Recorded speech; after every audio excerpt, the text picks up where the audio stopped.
بسم اللہ الرحمن الرحیم۔ السلام علیکم۔ ہم نے اپنے کورس میں سلیبس میں پڑھا ہوا ہے کہ ایک دور تھا کہ جب بارٹر سسٹم چلتا تھا، مبادلہ اور تبادلہ اشیاء، یعنی ایک شے دے کر دوسری شے حاصل کر لی جاتی تھی۔ مثلا گندم دے کر نمک حاصل کر لیا، دودھ کسی کے حوالے کر کے تو آپ نے کوئی اور چیز حاصل کر لی، میٹھا حاصل کر لیا۔ بظاہر بارٹر سسٹم اب ختم ہو چکا ہے۔ ابھی بھی دنیا کے کسی قبائلی ماحول میں ایسا ہو، ابھی بھی ہو، ممکن ہے، لیکن ختم ہو چکا ہے۔ اس کی جگہ کرنسی نے لے لی ہے۔ لیکن حقیقت یہ ہے کہ بارٹر سسٹم کا تعلق صرف ہمارے اقتصادی اور معاشی معاملات سے متعلق نہیں۔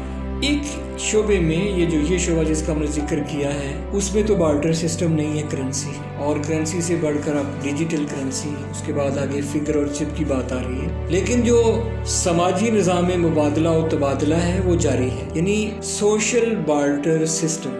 ہم جہاں بھی کہیں جاتے ہیں وہاں اپنے کچھ خیالات لے کر جاتے ہیں، اور جہاں سے واپس آتے ہیں کچھ خیالات لے کر آتے ہیں۔ اور بڑی خوبصورتی کی بات ہے کہ زبان زد عوام بھی ہے جملہ، بلکہ فکرہ کے تبادلہ خیالات۔ اس کا مطلب یہ ہوا کہ چونکہ ہم نے اپنی جو ڈیفینیشنز ہیں، تعریفات جو ہیں، ان کا دائرہ کار رکھا ہوا ہے اقتصادی اور معاشی معاملات تک، اور خاص طور پہ اردو طبقہ میں جیسے امیر کا مطلب ہمارے ہاں ہے دولت مند، جبکہ عربی میں امیر کہتے ہیں امر کرنے والے کو، یعنی جو انتظام کا وارث ہو، head of the state, head of department, اسے کہتے ہیں امیر۔ اور اس کے برعکس ہمارے ہاں ہے غریب، جبکہ غریب کا معنی ہے جو بھی اپنے وطن سے دور۔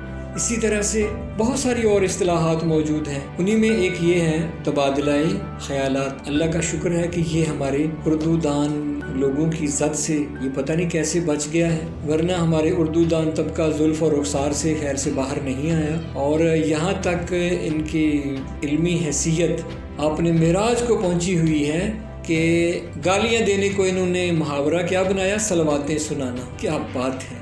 بہرحال ایک غلام معاشرت میں پلی ہوئی ادبیات سے اور کوئی توقع کی بھی نہیں جا سکتی۔ تنقیص نہیں ہو رہی، یہ ایک حقیقت ہے۔ اگرچہ اردو میں بہت خوبصورت لوگ ان محالات میں جیسا ممکن تھا ویسا انہوں نے کام کیا، اور اب بھی ہے، لیکن حریت پسند معاشروں کی ادبیات اور ہوتی ہیں۔ لیکن اللہ کا شکر ہے کہ یہ والی اصطلاح اور یہ والا محاورہ ابھی تک بچا ہوا ہے، پتہ نہیں ابھی تک ہمارے دانشور کی نظر نہیں پڑی، اس کے ساتھ بھی وہ کوئی نہ کوئی کارروائی کر دیتے۔ وہ ہے تبادلہ خیالات۔ ہم جہاں بھی کہیں جاتے ہیں تو کچھ خیالات لے کر جاتے ہیں اور دے کر آتے ہیں، اور کچھ خیالات ہم چاہیں یا نہ چاہیں وہ خیالات اپنے ساتھ لاتے ہیں۔ تبادلہ خیالات، ظاہر سی بات ہے، جب میں منڈی میں جاؤں گا تو فرض کریں میری سبزی کی کھیتی ہے تو میں کچھ سبزیاں لے کر جاتا ہوں جہاں پہ میں زرعی مبادلہ کماتا ہوں، اس سے منافع حاصل کرتا ہوں، پھر کچھ اور سبزیاں لے کر آتا ہوں، درمیان کرنسی آ گئی۔ لیکن ممکن ہے کہ میں کسی آڑتی سے اور کسی ہول سیلر سے سودا کر لوں کہ ٹھیک ہے آپ یہ میری گوبھی لے لیں اور مجھے آلو دے دیں، یہ بارٹر ہو جائے۔ اب جو چیز میں لے کر گیا تھا وہ کسی اور کے پاس چلی گئی، اور جو چیز وہاں سے لے کر آیا اب میرا حصہ، میرے گھر کا حصہ یا میری دکان کا، میرے اسٹور کا حصہ بن۔ بالکل ویسے ہی جیسے خیالات ہم لے کر جاتے ہیں، ان کے بارے میں تو ہمیں علم نہیں ہوتا کہ ان خیالات کا کیا بنا، ان خیالات نے کہاں تک پذیرائی حاصل کی، ان کی تاثیر کہاں تک پہنچی، کہاں تک نہیں پہنچی۔ لیکن جو خیالات ہم لے کر آتے ہیں اس کے ہم گواہ ہوتے ہیں۔ شعوری طور پہ ممکن ہے کہ ہم اس طرف ہماری توجہ ملتفت نہ ہو، اس طرف ہم ذہنی طور پہ نہ رکھیں، اتفاق نہ رکھیں، یا ہمیں علم نہ ہو سکے کہ ان کا کیا اثر ہو رہا ہے، لیکن جو خیالات ہم لاتے ہیں حتمی طور پہ بات ہے ان کا کوئی نہ کوئی اثر ہوتا ہے، اور پھر اس کے اثرات نتائج کی صورت میں عملی طور پہ ہمارے سامنے ہوتے ہیں۔ آج سوشل میڈیا کے دور میں جسے ہم نفسیاتی امراض کا دور کہہ سکتے ہیں، انگزائٹی کا کہہ سکتے ہیں، غیر اطمینان بخش ذہنی حالت کا کہہ سکتے ہیں، اسپیکٹرسزم یعنی تشکیک کا دور کہہ سکتے ہیں، تیقن نہیں ہے،